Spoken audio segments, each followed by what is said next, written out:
Centre Carrefour et Ville du Futur a le privilège d'accueillir la délégation des directeurs généraux des sociétés de loterie nationale et de paris mutuel urbain de l'espace UMOA.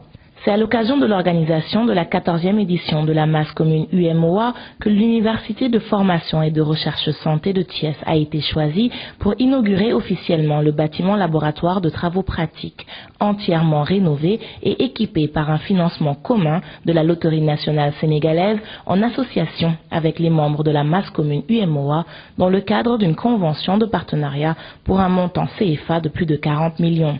Le professeur Mamadou Mourtalaka revient sur l'historique de l'enseignement de la médecine au Sénégal et sur la genèse ayant abouti à la création de cette structure. Cette faculté de médecine, qui est la deuxième donc d'une université publique sénégalaise, a ouvert ses portes en octobre 2008. Pour rappel, le Sénégal a commencé la formation médicale avant tout le monde en Afrique francophone, même par rapport aux autres universités de l'Afrique du Nord. Nous avons été l'un des premiers à enseigner la médecine. Et la faculté de médecine de Dakar a commencé en 1916, ça fait bientôt un siècle. Et nous étions restés sur une seule faculté de médecine qui formait pratiquement tous les ressortissants d'Afrique francophone. Et puis, en 2007, avec la nouvelle définition de la carte universitaire, de nouvelles universités avaient vu le jour, en particulier Ziguinchor, Thiès et Bambey. Et il a été décidé de faire une deuxième faculté de médecine. Le rôle d'une faculté de médecine est double. D'abord, la fac de médecine sert à former des médecins, clairement. Mais la deuxième chose, c'est de délocaliser le personnel spécialisé de santé dans les régions. Donc c'était ça un peu les deux objectifs visés par cette création de la deuxième faculté de médecine. Donc nous avons commencé en octobre 2008 et à ce jour nous sommes à la 5e année de médecine et avec le système LMD nous sommes au Master 2 de notre système LMD.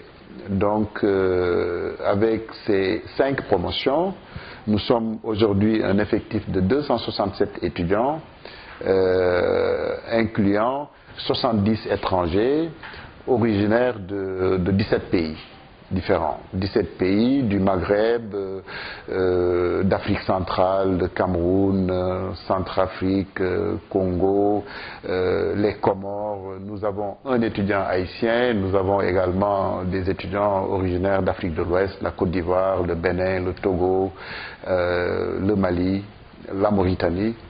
Et donc, ce qui fait que nous sommes assez, on peut dire, cosmopolites pour l'instant au niveau africain. Donc ça c'est extrêmement important. Alors maintenant pour le laboratoire de travaux pratiques que nous avons pu mettre sur pied grâce au concours de la LONASE, les étudiants ne partent plus à Dakar pour faire leurs travaux pratiques à l'université Cheikh Anta Diop. Maintenant tous les travaux pratiques de médecine dans le curriculum, prévus dans le curriculum, sont effectués dans ce laboratoire. Et donc, nous remercions là, vivement, la LONASE pour avoir contribué à l'érection de ce laboratoire, en réfectionnant les bâtiments et en équipant le laboratoire.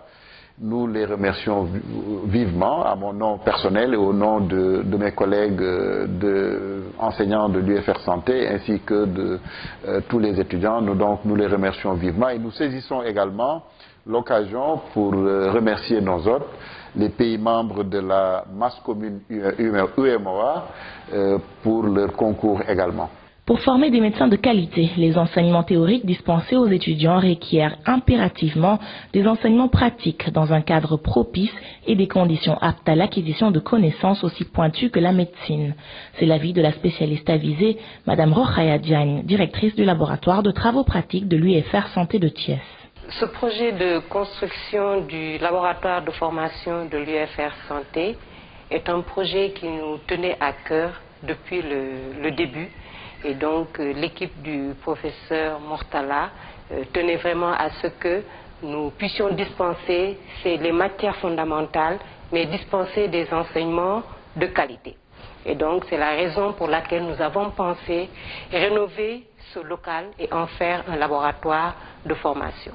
Parce que vous savez, les études médicales demandent dans la formation la pratique. Dans le parcours d'un médecin, la pratique est incontournable.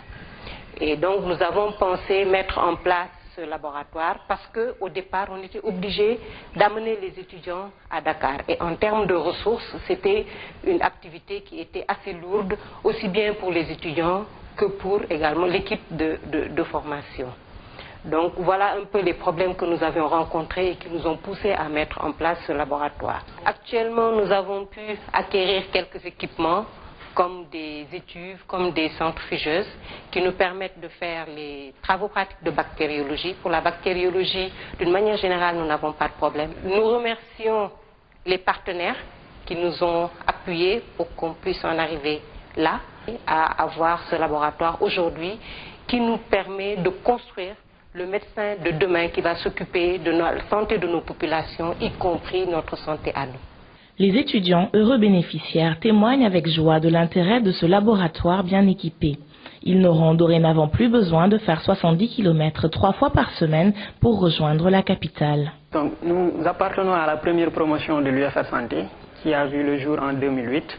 Et à nos tout débuts, l'UFR n'était pas ce qu'elle est aujourd'hui. Nous étions dans une petite salle au CNEPS où nous faisions nos cours.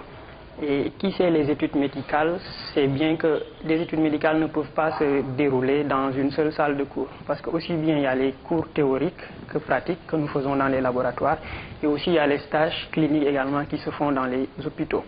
Donc notre première année, nous avons peiné à être dans les conditions qu'il faut, dans les conditions minimales pour pouvoir faire les études médicales appropriées.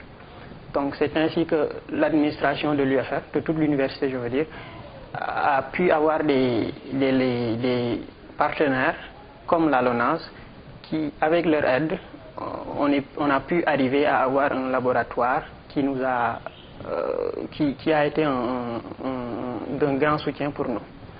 Donc, je me rappelle en première année, comme en deuxième et en troisième année aussi, pour la première promotion, nous devions aller à Dakar pratiquement 3 fois par semaine pour aller faire des travaux pratiques. On devait se lever à 5 heures du matin pour braver les 70 km qui nous séparent de Dakar pour pouvoir arriver à l'heure. Et tout ceci avec des contraintes logistiques et autres. Donc, la venue de ce laboratoire nous est bénéfique pour nous, les étudiants. Je pense que l'endroit est tout à fait idéal pour les études supérieures, telles que la médecine, parce que c'est calme. Le nombre d'étudiants n'est pas si élevé que ça. C'est fixé entre 110 et 100 étudiants par promo. Et on n'est pas si débordé, aussi débordé que Dakar, où il y a beaucoup d'étudiants. Et nous avons accès également aux professeurs quand on fait cours, et je pense que ça, c'est une chance. Au début, nous avions des problèmes de pratique, vu que le matériel n'était pas disponible. On était obligé de déplacer jusqu'à Dakar pour les travaux pratiques. Ça se passe bien, les enseignements et tout, la théorie, la pratique, ça se passe bien. On fait nos cours ici à l'UFR, et le matin, on fait les stages à l'hôpital régional, ou bien à Bartimée, ou bien à Saint-Jean-de-Dieu. J'ai entendu parler du Sénégal à travers mes amis qui étudiaient à l'UCAD. Et après quelques recherches sur Internet et tout, j'ai vu qu'il y a une nouvelle université qui va s'ouvrir à Thiès, qui est l'UFR Santé de Thiès. Donc j'ai fait mes contacts à travers le net, j'ai envoyé mes dossiers et j'ai été accepté. Je suis venu ici maintenant il y a 3 ans. On constate vraiment l'évolution d'une année à une autre, ou même d'un semestre à un autre, vu l'évolution sur tous les niveaux, surtout les niveaux matériels, pratiques. Maintenant, avec le nouveau laboratoire qu'on a, qui nous facilite vraiment la tâche, on a moins de problèmes. On a aussi d'autres étudiants de Saint-Louis qui viennent pour faire leur TP, Comme ça nous rappelle un peu notre époque. On remercie toutes les personnes qui ont participé à cette évolution. La Loterie nationale sénégalaise réaffirme tout son engagement et sa disponibilité à œuvrer dans le cadre de la mission sociale que lui confèrent les autorités publiques pour de telles actions de haute portée et saisit l'occasion pour remercier vivement les sociétés de Loterie nationale et de Paris Mutuel Urbain de l'espace UMOA. Avec la LONASE, la fortune aux souscripteurs, les bénéfices à la nation.